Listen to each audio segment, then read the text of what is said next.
ডিব্ৰুগড় গুৱাহাটী শিলচৰত এইটো অধিকাৰ আমি 24 ঘণ্টালৈকে দিছোঁ। বাকী মিউনিচিপালিটিবিলাকত ৰাতি 2টা বজালৈকে দিছোঁ আৰু গাঁৱত আমি 11 বজালৈকে দিছোঁ। এই নিৰ্দেশটো সুৰাৰ ক্ষেত্ৰত প্ৰযোজ্য নহয়, ঠিক আছে।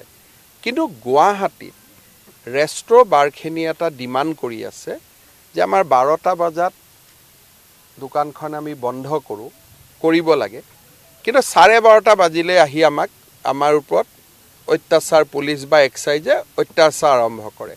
গতিকে আমাক 2টা বজালৈকে চলাব দিয়ক। কালিও মই কৈছোঁ যে এইটো ক্ষেত্ৰত আমি সিদ্ধান্ত লোৱা নাই, আমি বিবেচনা কৰিম, কিন্তু ইয়াৰ আৰু তাৰ 2টা ইস্যু বেলেগ বেলেগ। আমাৰ অসমত আছিল কি, ধৰক বহাগ বিহুৰ দিনাখন ৰবিবাৰ পৰিল, তেতিয়া দোকানীসকলে যদি দোকান খুলিব খোজে, লেবাৰ ইনস্পেক্টৰ পুলিচে আহি কি কয় যে দোকান খুলিব নোৱাৰিব।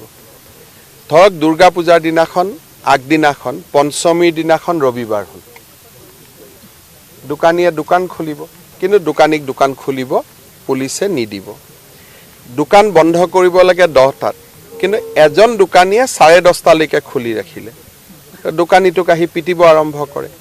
গতিকে 24 ঘণ্টা খুলি দিয়া মানে 24 ঘণ্টা খোলা নহয়, তাৰ মানে হ'ল ক্ষুদ্ৰ ব্যৱসায়ীবিলাকে যাতে পুলিচ আৰু শ্ৰম ইনস্পেক্টৰৰ অত্যাচাৰ সহ্য কৰিব নালাগে।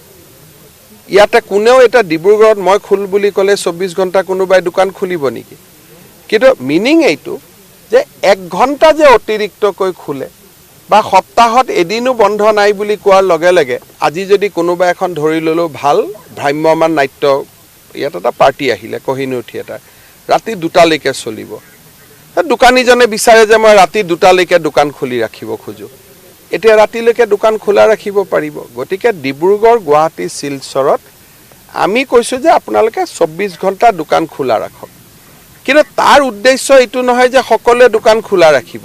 এই ব্যৱস্থাটোৰ ফলত এতিয়া সৰু সৰু ব্যৱসায়ীসকল আজিৰ পৰা ৰজা হৈ গ'ল যে মোৰ যেতিয়া ইচ্ছা খুলিম তেতিয়া ইচ্ছা বন্ধ কৰিম, পুলিচ আৰু শ্ৰম ইনস্পেক্টৰে মোৰ ওপৰত অত্যাচাৰ কৰিব নোৱাৰে। ডিব্ৰুগড় গুৱাহাটী শিলচৰত এইটো অধিকাৰ আমি 24 ঘণ্টালৈকে দিছোঁ। বাকী মিউনিচিপালিটিবিলাকত ৰাতি 2টা বজালৈকে দিছোঁ আৰু গাঁৱত আমি 11 বজালৈকে দিছোঁ। এই নিৰ্দেশটো সুৰাৰ ক্ষেত্ৰত প্ৰযোজ্য নহয়, ঠিক আছে।